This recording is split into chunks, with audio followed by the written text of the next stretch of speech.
చీరల పంపిణీ పేర్లతోని ఊర్లలోకి పోతురు కదా కాంగ్రెస్ నాయకులు. వాళ్ళని ఎక్కడికక్కడ మహిళలే నిలదీస్తున్నారు.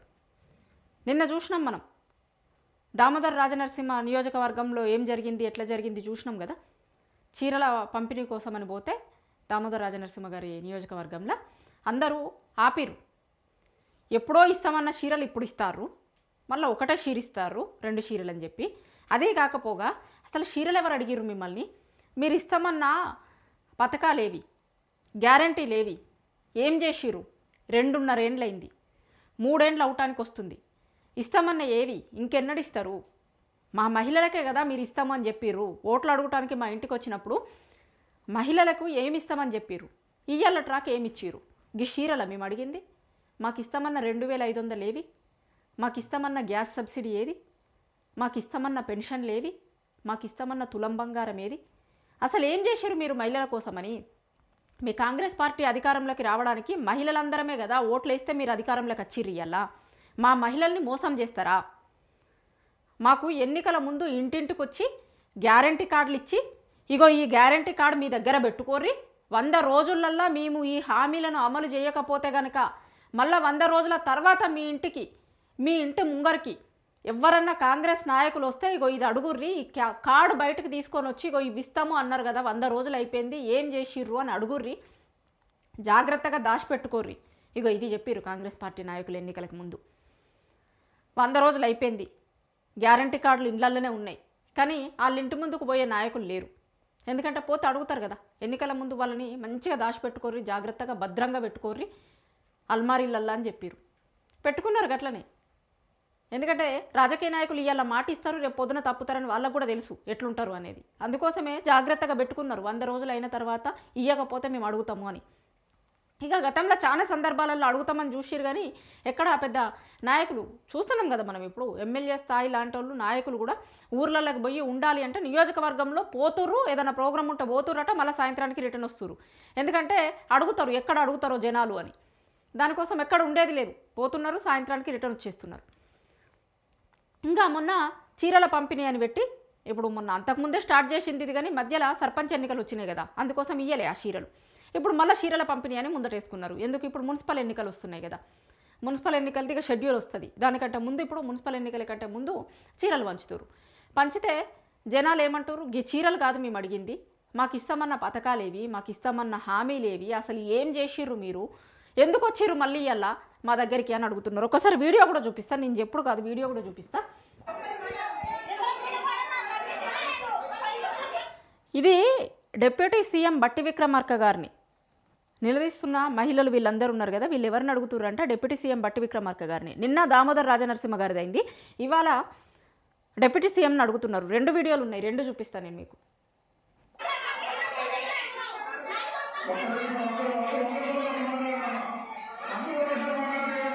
అగో ఈ అమ్మ అడుగుడు స్టార్ట్ చేసినాక ఈ సౌండ్ ఎక్కువ వస్తుందని వెనకాల మైక్ సౌండ్ స్టార్ట్ చేసిరు మళ్ళీ. కానీ ఈమెం అడుగుతుంది అంటే గ్యాస్ సబ్సిడీ ఏది, 2500 ఏవి, ఇవి అడుగుతుంది.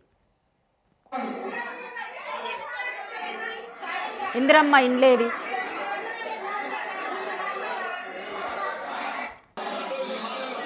ఇంకో ఇది దామోదర్ రాజనరసింహ గారిది చీరల పంపిణీనే. చీరల పంపిణీ కోసం అని చేస్తూ ఉంటే ఇగో ఇక్కడున్న అమ్మ అడుగుతుంది.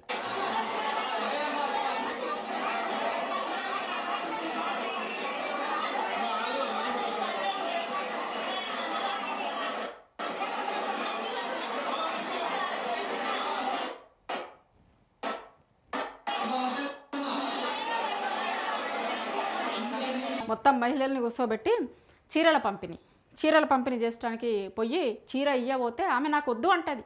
నాకు వద్దు చీర, ఇందిరమ్మ ఇండ్లేమైనాయి, ఈ చీర కోసం ఆశపడ మేము కాంగ్రెస్ పార్టీని అధికారంలోకి తీసుకొచ్చింది, ఇందిరమ్మ ఇండ్లేమైనాయి, అమ్మ అడిగేది అదే, ఇందిరమ్మ ఇండ్లేమైనాయి, 2500 ఇస్తామన్నారు కదా, 2500 ఏమైనాయి, గవ్వీరు మాకు ఈ చీరలు కాదు, చీర ఏం చేసుకోవాలి నేను, చీర ఏమొద్దు నాకు, చీరొద్దు ఏమొద్దు అంటది అమ్మ.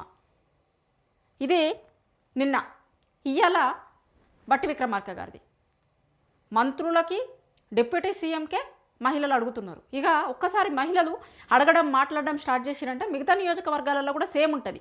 ఎందుకంటే ఇన్ని రోజులు ఓపిక పట్టిరు, కొత్తగా వచ్చిరు కదా అధికారంలోకి, టైం ఇద్దాం, ఇంకా టైం ఇద్దాం, లేకపోతే 6 నెలలు చూద్దాం, సంవత్సరం చూద్దాం ఇట్లా అనుకున్నారు. కానీ పాపం వాళ్ళు మస్తు ఓపిక పట్టిరు, ఇంకా బాగా ఓపిక పట్టినట్టే మహిళలు. నిజానికి 2.5 ఏండ్లయింది ఇయ్యలే. ఇందిరమ్మ ఇండ్ల పరిస్థితి ఏందో చూసినాం మనం. 2500 అసలు లాంచే కాలే. గ్యాస్ సబ్సిడీలు, తులం బంగారం గురించి ఏమంటారు వీళ్ళ మంత్రులు? మేము ఇస్తామని హామీ ఇచ్చిన రోజు తులం బంగారం రేటు తక్కువ ఉండే, ఇప్పుడు తులం బంగారం రేటు ఎక్కువైంది కదా, ఎట్లా ఇస్తామని మాట్లాడుతున్నారు.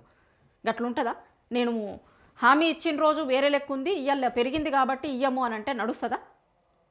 నడవదు కదా. ఇప్పుడు మనం ఒడ్డెక్కరాకు ఒక మాట మాట్లాడి ఒడ్డెక్కినాక నేను ఇయ్యలేకపోతానా అంటే ఎందుకు ఊకుంటారు జనాలు? మీరు ఇస్తారు అనే కదా వాళ్ళు ఓట్లేసింది, కాబట్టి అడుగుతారు ఖచ్చితంగా. అడుగుడు కాదు, నిలదీస్తారు. ఎక్కడికక్కడ నిలదీస్తున్నారు మహిళలుగా. ఎందుకు? వాళ్ళకు కూడా అర్థమైంది ఇప్పుడు మున్సిపల్ ఎన్నికలు ఉన్నాయి కాబట్టి ఇవాళ వచ్చిర్రు మా దగ్గరికి, మళ్ళీ ఈ ఎన్నికలు పోతే ఇక మళ్ళీ కనబడరు అని తెలుసు. అందుకోసమని ఎక్కడికక్కడ గతంలో కూడా కొన్ని ఎన్నికల కోసమని పోయిర్రు, కానీ అప్పటికి ఇంకా టైం ఇచ్చిర్రు. ఊర్లలో ఉన్న ఆడవాళ్ళు ఇంకా కొంచెం టైం ఇచ్చిర్రు. ఇంకా కొన్ని రోజులు టైం ఇద్దాం, టైం ఇచ్చి అడుగుదామని.